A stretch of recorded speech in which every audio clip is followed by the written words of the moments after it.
Hello again, everyone. It's This Week in Agribusiness meteorologist Greg Soulje. We're in for Max Armstrong. Welcome to Farm Progress Dateline Drought. Our coverage of the drought of 2012 is brought to you by Genuity Drought Guard Hybrids. Nice to see some degree, some measure of rain over the past weekend, I betcha. Yeah, front with lots of severe weather noted from Iowa across northern and some central parts of Illinois, northern Indiana, northern Ohio. Some folks got a good downpour, but also accompanied some of those rains. Winds upwards of 60 to 80 plus mile per hour, as well as large hail. So there'll be a need in some of those areas along and north, or just about either side of the I-80 corridor, northward into areas of the southern Great Lakes region. They need to get out there and inspect the back 40 for lodging and a blowdown. But again, the rains in any measure, while certainly late in the season, are certainly appreciated for pasture lands and sort of a psychological improvement, if you will. This is the start, that front that came through over the weekend, of a series of cold fronts that will be on the move, and a fairly impressive, almost early autumn-like system that moves out of the upper Midwest and down through the Great Lakes region and eastern Corn Belt for the second half of the week. Gone the torrid readings, the high humidity,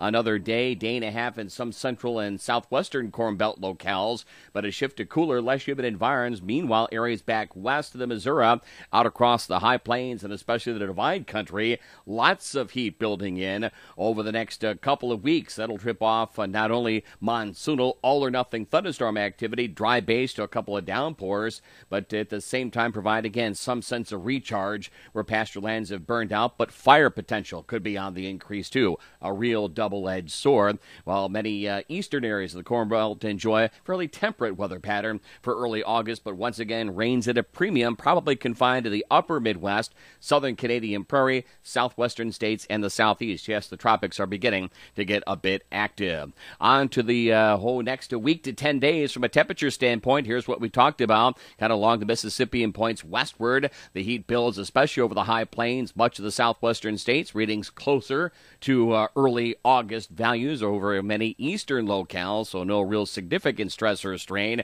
And as we approach some of the state and county fairs and equipment shows in farm progress, temperatures a little more in check. Meanwhile, from a precipitation standpoint, right up across the nose of the Corn Belt out of the southern plains, high and dry. Pick up on shower and thunderstorm activity noted across the upper Midwest. Our timing, by the way, on This Week in Agribusiness suggested some rainfall potential. Pretty good odds in farm progress for the waning days of August. Pick up on monsoonal moisture southwest, and there's could be a fairly active tropical pattern over parts of the eastern United States. That's a check on weather. Now on to Bryce Knorr and a look at markets. It didn't take grain markets long to give back Friday's gains when trading resumed late Sunday afternoon. Futures opened sharply lower after better-than-expected rains fell on parts of the Midwest from Iowa into northern Illinois, Indiana, and into Ohio. While many areas of the Midwest got little, if any, drought-busting moisture, prospects for more rain this week kept the markets on the defensive today. That was especially true for soybeans. November futures broke below the support line off a two-week wedge and never recovered. November futures closed off 44.5 on the day to 15.84 despite decent news about exports. China took 52% of the week's 12.7 million bushels of inspections, which were twice the rate needed to reach USDA's forecast for the marketing year. That closes at the end of the month. USDA also announced the sale of another 3.9 million bushels of new crop to China under its daily reporting system for large purchases.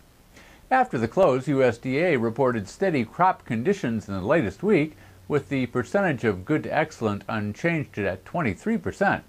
Still, overall yield potential slipped 1/4 of a bushel according to my yield model, falling to 35.5 bushels per acre.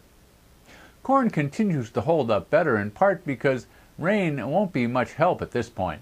USDA said the percentage of crop rated good to excellent slipped another 1% in the latest week, knocking 2.25 bushels off my yield model, which fell to just 116.1 bushels per acre, edging closer to the 114 reading from our Farm Futures survey.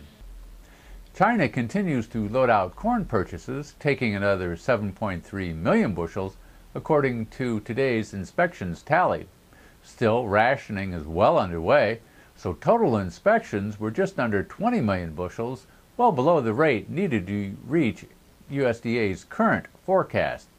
December futures rally back over $8 after early losses, closing down 2.5 on the day to 8.05. Wheat bucked the selling trend mostly thanks to short covering and export news. Russia announced the sale of wheat from its reserves in response to rising prices there caused by lower production. Saudi Arabia bought 10.7 million bushels of hard wheat, though it was unclear how much of that business would go to the U.S.